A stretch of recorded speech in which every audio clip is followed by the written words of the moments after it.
আমার নবীর কত মায়া,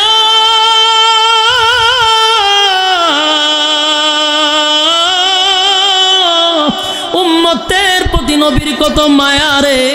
আল্লাহর কাছে দরখাস্ত করে, মালিক রে কেমনে খুশি করবেন? আমার একটা গুনাহগার যদি জাহান্নামের ভিতরে থাকে, ওয়াদা দিলাম আমি নবীর আপনি খুশি করতে পারবেন না। হয়তোবা আমার আল্লাহ এই জন্যই আয়াতটা নাজিল করে বলেন, ওয়ালা সাউফা ইউতিকা রাব্বুকা ফাতারদা। আপনার রব আপনাকে শীঘ্রই খুশি করবে, শীঘ্রই খুশি করবে। এ যুবক ভাইরা, এরপরে আল্লাহ বলেন, আলাম ইয়াজিদিকা ইয়াতীমান ফাআওয়া। এরপর আল্লাহ বলেন, আপনাকে আমি এতিম অবস্থায় পেয়েছিলাম। আল্লাহ বন্ধুরে বুঝাইতেছে, ওই যে বন্ধু অভিমান করছে যে আপনি আমার ভুলে গেছেন, একের পর এক আল্লাহ জবাব দিতেছে। আল্লাহ বলেন, আলাম ইয়াজিদিকা ইয়াতীমান ফাআওয়া। আপনি কি এতিম অবস্থায় ছিলেন না? আমি কি আপনাকে আশ্রয় দেই নাই? সুবহানাল্লাহ। আমি আপনাকে এতিম অবস্থায় পেয়েছি, আমি আপনাকে আশ্রয় দিয়েছি। এরপরে আল্লাহ বলেন, ওয়াজাদাকা আইলান ফাআগনা। তিনি কি আপনাকে পথ হারা অবস্থায় পান নাই? আপনাকে তো উনি আপনাকে পথ দেখাইলো। এখানে ব্যাখ্যা হলো, কথাগুলি আগে বুঝতে হবে, না ফেস লাগাইবেন। নবী কি পথ হারা ছিল? আল্লাহ বুঝাইছেন, এটা আপনি পথ হারা অবস্থায় আপনাকে পেয়েছি, আমি আপনাকে পথ দেখাইছি।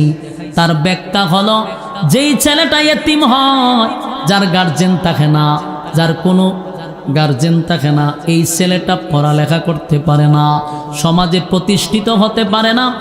এই সমস্ত ছেলেগুলা হয় টুকাই হয়, না হলে শিশু গ্যাংয়ের সঙ্গে জড়িত হয়, ঠিক নেই, নেশাগ্রস্ত হয়, কারণ তার কোনো গার্জেন নাই, তার পিছনে কেউ নাই।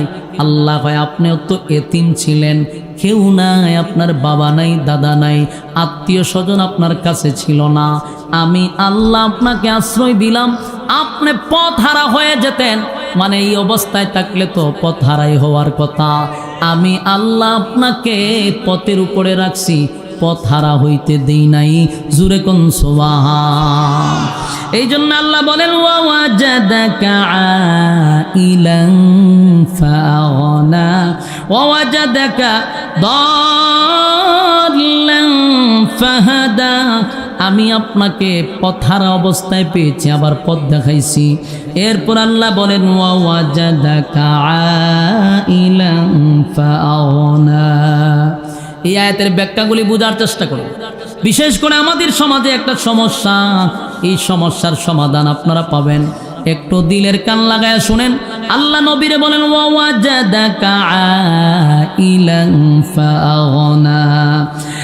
আপনাকে কি আপনার রব নিঃস্ব অবস্থায়, মানে আপনাকে কি আপনার রব গরিব অবস্থায় পায় নাই? আপনার রব আপনাকে ধনী বানাইছে, তার মানে নবী গরিব ছিল, আল্লাহ নবীরে ধনী বানাইছে।